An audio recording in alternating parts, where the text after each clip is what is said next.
Seberapa penting Anda mempersiapkan closing plan atau saya sebut closers plan, ya. Sales.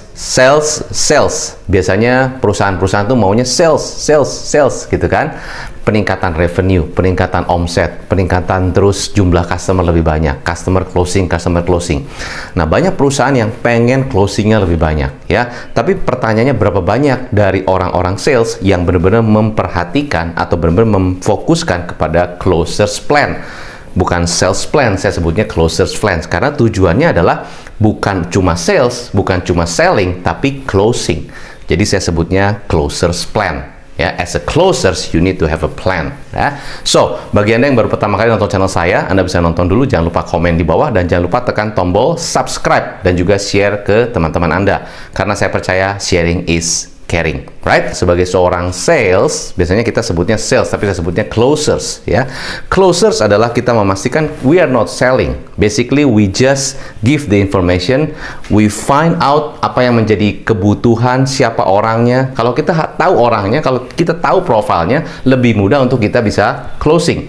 So, balik lagi, tidak jualan. Ya, ingat, kalau fokus kita jualan, belum apa-apa kita udah seperti ada pressure. Demikian juga klien kita. Karena pikiran kita closing, ya. Kalau closing pikiran kita, lalu komisi gitu kan. Akhirnya apa yang terjadi? Kita pada saat presentasi tidak sincere, kurang tulus. Nah, justru yang diinginkan oleh customer kita adalah ketulusan, ya, ketulusan dari orang sales atau saya sebutnya closers yang betul-betul ingin bantu mereka. Not about selling the product, not about selling the service, no. So, lupakan tentang selling, lupakan tentang produk.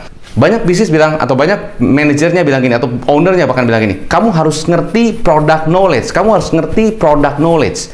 Product knowledge, betul, product knowledge itu harus kita kuasai, itu bukan harus ngerti, kita harus tutup mata pun kita harus tahu. Jadi kalau customer tanya, ini bedanya ini sama ini apa? Kenapa? Yang paling bagus yang mana? Yang ini, Pak. Kenapa ini paling bagus? Karena ini lebih mahal. Karena ini kualitas bagus. Kualitas lebih mahal atau bahan itu udah umum. Ya, zaman sekarang customer juga bisa research. Customer zaman sekarang juga bisa find out, bisa cari tahu. Bahkan dia bisa lebih detail daripada orang salesnya. Nah, bayangkan kalau product knowledge-nya Anda tidak kuasai. Kuasai bukan hanya cuma dihafal, ya. Kuasai artinya ditanya sana, tanya sini bisa jawab. Itu udah harus sangat level 0 tuh. Sebagai seorang closers, product knowledge harus level 0. Jadi ditanya A, tanya B, tanya segala macam juga harus bisa jawab. Kalau ditanya, ini kenapa lebih mahal daripada itu? Ini yang paling bagus yang mana? Yang paling recommended yang mana? Yang ini, Pak. Kenapa? Karena ya. Nah, itu yang paling penting. Jadi product knowledge harus level 0. Ya, baru setelah itu kita wawasan kita masih diperluas, bukan hanya tentang produk saja. Kalau ngomong produk ngerti, kalau ngomong di luar produk, misalnya masalah ekonomi, masalah global, apa teknologi yang ada segala macam, kita kurang berwawasan. Nah, itu customer juga gimana gitu. Jadi wawasan penting, pengetahuan penting, juga product knowledge harus wajib. Ya, jadi ditanya A, tanya B juga harus ngerti. Jadi sebagai closer, not only the product knowledge is good, sangat-sangat bagus. Kalau Anda nggak tahu product knowledge, Anda pasti ditinggalin. Yang nomor 2 adalah Anda harus punya people skill. So, sebagai closer, fokusnya not the product, but the people. Not only the product, but also people skill. Ya, maksudnya people skill adalah begini. Yang kita akan bantu siapa? Itu, yang kita akan bantu orangnya siapa sih? Pengusaha. Orangnya siapa sih? Ibu rumah tangga. Orangnya siapa sih? Oh, finance manager. Siapa yang kita akan bantu? Oh, purchasing. Oh, siapa? Di perusahaan siapa? Kalau kita B2B, misalnya siapa yang akan kita bantu? Oh, di bagian PPIC. Operation manager, GM. Siapa yang kita bantu? Harus jelas. Jadi pada saat di level pertama, saya sebutnya adalah level 1 adalah R, yaitu research. Seperti yang gampang ya, research itu apa? Survei, mencari tahu, menggali, mencari. Pokoknya kita find out, research, melakukan research. Ya, kita riset lah beberapa. Misalnya contoh kita punya target satu perusahaan. Perusahaannya misalnya bergerak di bidang, misalnya contoh targetnya kita adalah pabrik. Kita punya sistem untuk mentransformasi dari yang manual-manual menjadi sistem yang lebih rapi. Misalnya begitu kan, kita membuat sistem prosedural, misalnya sistem di akuntansi atau sistem di bagian SDM atau apapun sistem. Jadi Anda jual sistem ke perusahaan. Ya, supaya lebih memudahkan mereka. Bisa jadi sistem IT atau apa dan sebagainya. Ya, misalnya contoh B2B. Atau Anda bisa juga jual produk ya. Misalnya jual apalah yang produk-produk B2B. Ya, jual sistem logistik atau apapun. Oke? Nah, jadi Anda harus tahu riset siapa nih mereka. Ya, orangnya siapa sih? Orang itu berarti siapa? Ya ownernya mungkin yang masih buat keputusan untuk pengelolaan itu, untuk membuat keputusan untuk bisa bisnisnya semakin bisa ada sistem. Mungkin ownernya masih turun. Ya udah, kalau gitu gimana cari tahunya? Ya research dong. Gimana? Googling paling gampang. Ya, ini balik lagi. Research adalah kita lakukan sendiri. Ya, sebagai orang closer, kita itu tidak nunggu orang datang, tidak nunggu leads yang masuk, tidak nunggu perusahaan yang kasih, ini kamu ada listnya ya, tolong kamu riset. Itu bagus kalau perusahaan sudah kasih Anda list. Ada beberapa perusahaan yang kamu cari tahu sendiri.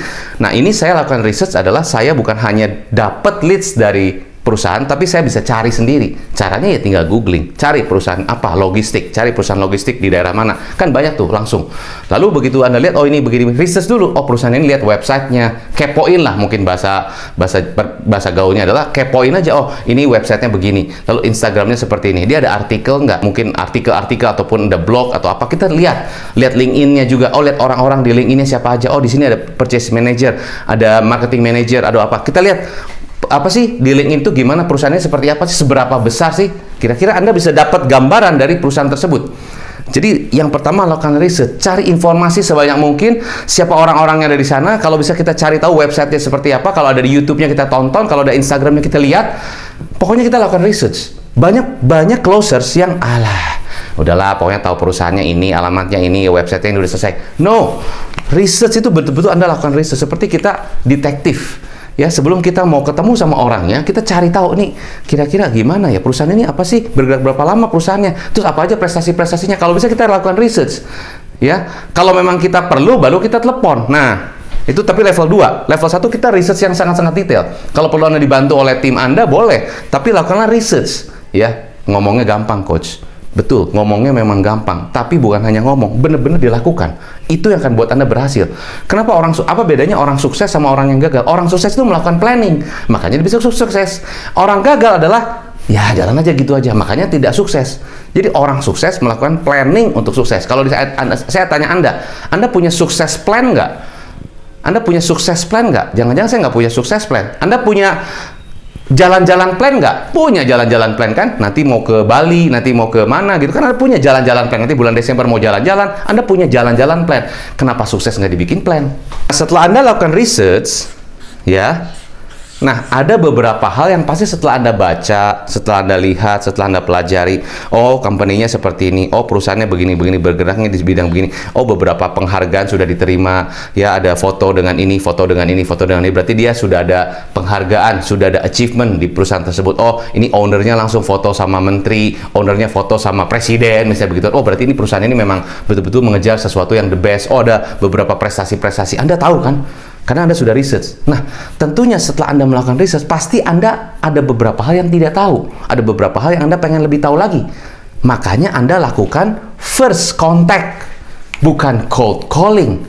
Cold calling itu adalah Anda nggak kenal dia nggak kenal Anda. Anda juga nggak pernah lakukan research, tiba-tiba telepon. Pasti gugup dong. Halo Pak, selamat siang Pak, saya Hendra Pak dari perusahaan ABC Pak, saya mau tahu Pak, saya boleh ngobrol dengan ininya nggak Pak, bagian purchase manajernya, mau ada apa ya? Kita mau ingin menginformasikan perusahaan kami. Ya, Anda cold calling, Anda tidak lakukan research, mereka nggak tahu Anda nggak tahu dia. Bagaimana kita bisa masuknya smooth? Ya, beda antara first contact dan cold calling adalah cold calling itu tidak ada planning, main hajar, dikasih list perusahaan, dikasih list nama, langsung ditelepon. Anda pakai script, wrong. Dan banyak perusahaan yang masih seperti itu.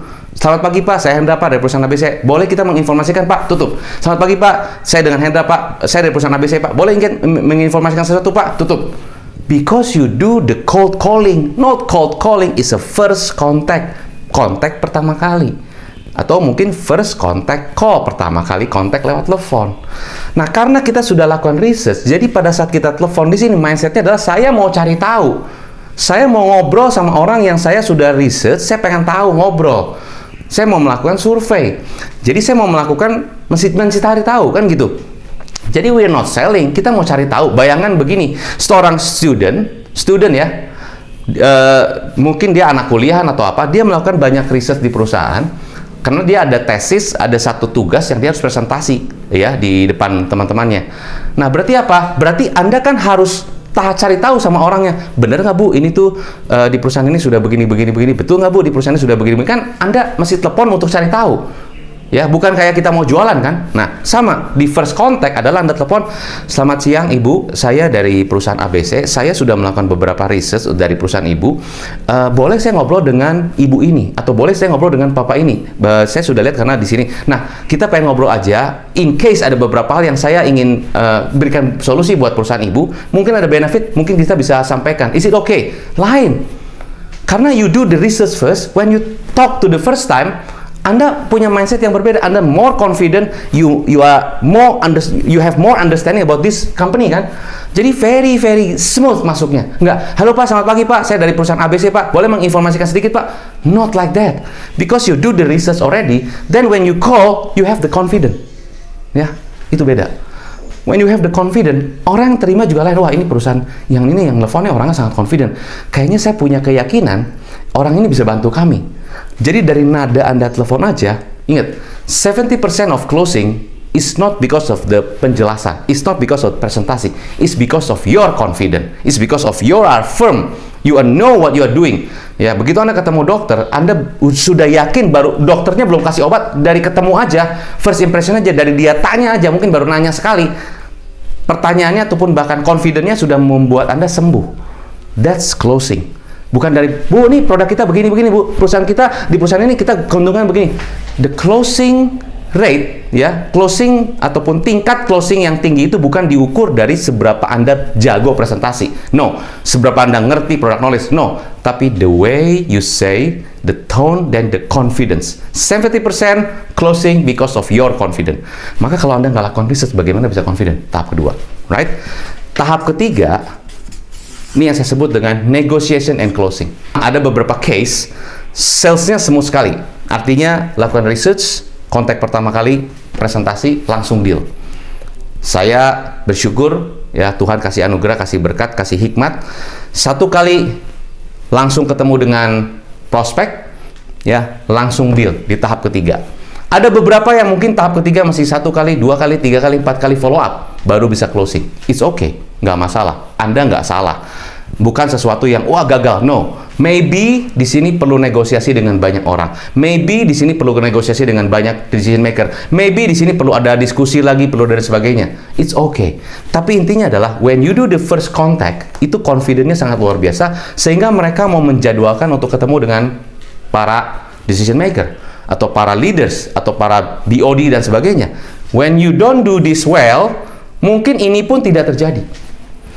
Ya, jadi negotiation bisa harga, negotiation bisa term of payment, negotiation bisa mungkin produk lain atau apa yang Anda berikan sebagai satu negotiation weapon, macam-macam. Jadi negotiation juga harus persiapkan. Just in case customer bilang harganya mahal, just in case customer bilang ini di luar budget kita, just in case customer bilang nanti saya pikirin dulu, Anda harus juga persiapkan. Makanya when you do the planning, you prepare for the negotiation apapun yang akan terjadi di dalam presentasi ini.